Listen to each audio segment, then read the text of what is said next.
On se déplace dans les Laurentides. Maintenant, une cinquantaine de personnes se retrouvent isolées ce matin à Wentworth-Nord.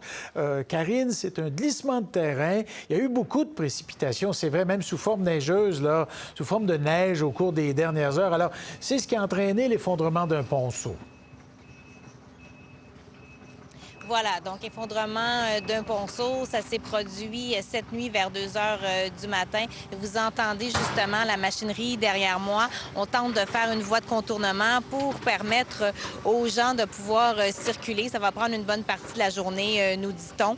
Mais il y a eu accident hier soir. Regardez bien les photos. On voit très bien donc la dame qui est entrée avec son véhicule dans ça a vraiment l'air d'une scène de film. Donc elle est tombée 3 mètres de haut avec son véhicule. Et là, il y avait vraiment, je vous dirais, un torrent, là. Donc, elle est vraiment tombée dans l'eau vive. Elle a réussi à s'extirper, aller voir un voisin. On peut l'entendre ainsi que son conjoint.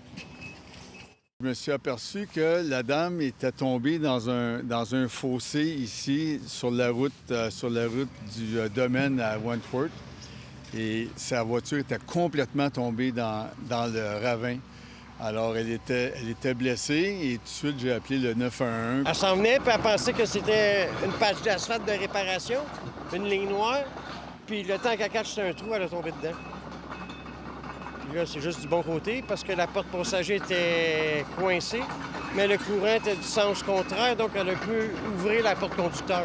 Autrement, elle était prise dans l'auto. Alors, elle a été rapidement transportée à l'hôpital. On ne craint pas pour sa vie. Entre-temps, les pompiers du secteur se sont rendus dans les résidences et sont toujours en train de faire des visites pour s'assurer que tout le monde n'a pas besoin de rien, de nourriture ou de médicaments. On peut entendre le directeur général de la ville.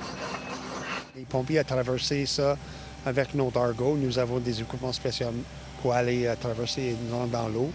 Et aussi, nous avons demandé l'équipe de Saint-Sauveur, l'équipe nautique, parce que c'est un lac ici et beaucoup de personnes sont juste, si on n'est pas capable de passer par là, on va assurer que tout le monde est bon là-bas. So, on en a l'équipe de Saint-Sauveur stand-by. Alors voilà, donc les pompiers qui poursuivent leur travail sur le terrain également, donc solution temporaire, mais il va falloir réparer ce ponceau là, au cours des prochains jours. Mais on tente au moins de redonner l'accès aux gens qui sont isolés entre 50 et 70 personnes actuellement. Parfait. Merci beaucoup, Karine.